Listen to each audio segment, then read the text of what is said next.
How to Survive a Summoning 101 by Durrendal. Prologue. Gods, contracts, and frogs. Crunch. Something snapped as the jowls of the monster clamped down on my arm, crushing flesh and bone alike.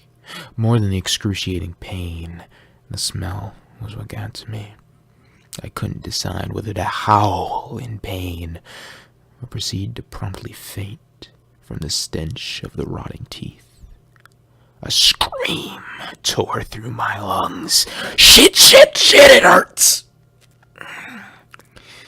Even if I didn't die from the enthusiastic chomping, I'd die from septicemania from the looks of these teeth.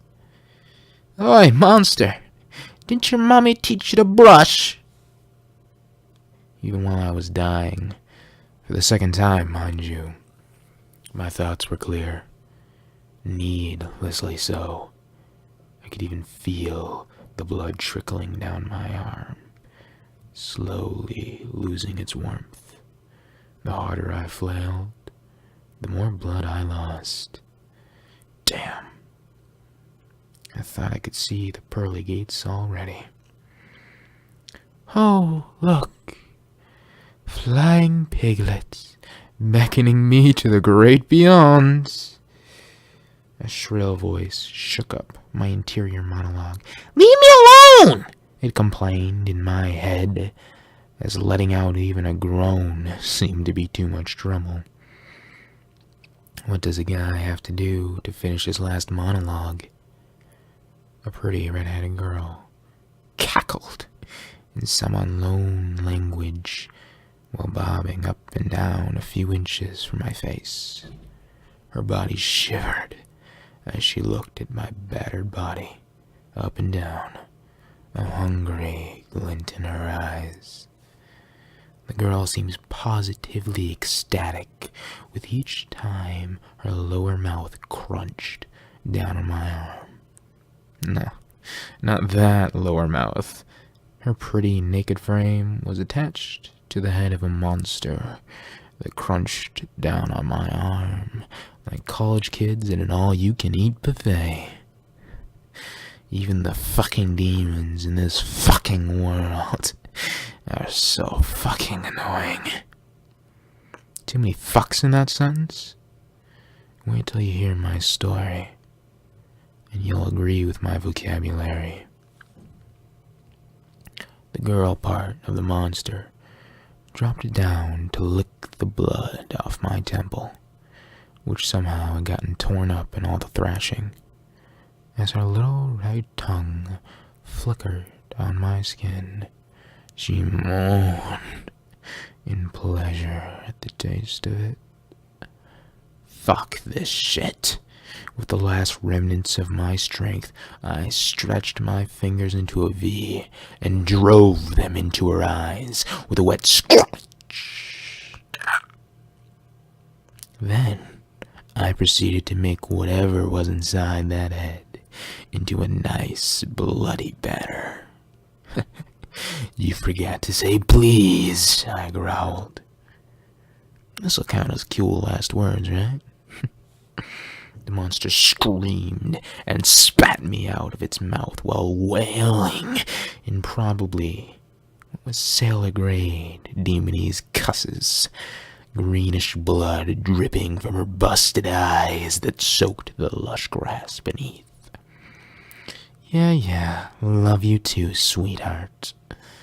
My half-chewed-up arm throbbed, pain lancing up my entire body. I spit out a mouthful of blood.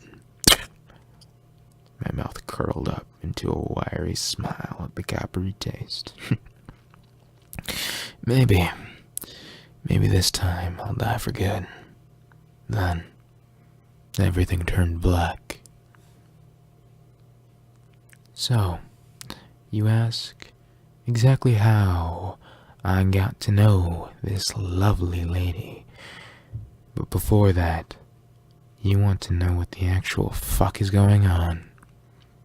Let's rewind a bit. Since the birth of time. No. No, not that far. To just a few hours ago. There I had been. Happy that I finally got to pass the exam.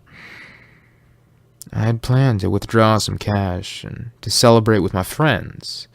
I mean, I did deserve to party hard after all that studying, didn't I?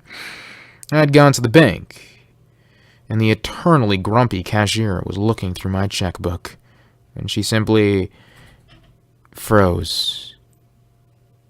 Come on. Don't make that face. I know I don't have savings, damn it.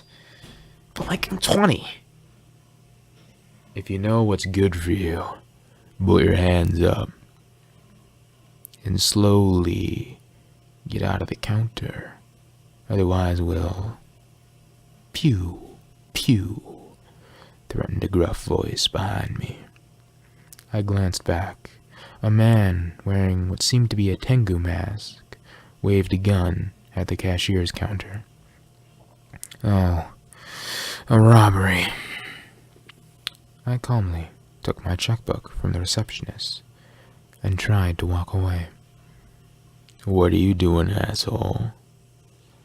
The robber guy shoved his gun at my face, demanding to know. I, in turn, shoved my checkbook towards him. Look at it. It's horrifying enough to give Stephen King some ideas. I don't have anything to do here, do I? I grumbled, as I had to show another person the yawning pit of Tartarus that was my account. Also, did you just say pew, pew? Apparently, the guy took offense. Maybe he didn't like Stephen King.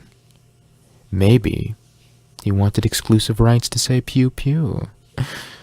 He shoved me towards the hall where his accomplices were rounding up as hostages. I sighed, prepared to spend some quality time with my hands above my head and threats thrown around. I crouched and sat beside a terrified mother and her child. I hope this gets over soon. I have dinner to make after all this. After some time had passed, I could hear the police sirens closing in. Finally, they decided to get here. The robbers froze for a second. The Tengu mask barked at his men. The robbers' movements became frantic.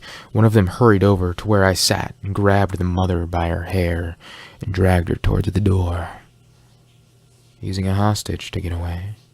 The mother let out a pained scream, her hands clawing at the floor. Her daughter ran after them. Oh shit, no! I tried to stop her, but she scampered fast on her little feet. The child grabbed onto the leg of the robber, grabbing her mother, and bit down on his leg. Son of a... The robber yelped and hit the child with the back of the gun. With a sudden jerk, he then pointed the muzzle at her.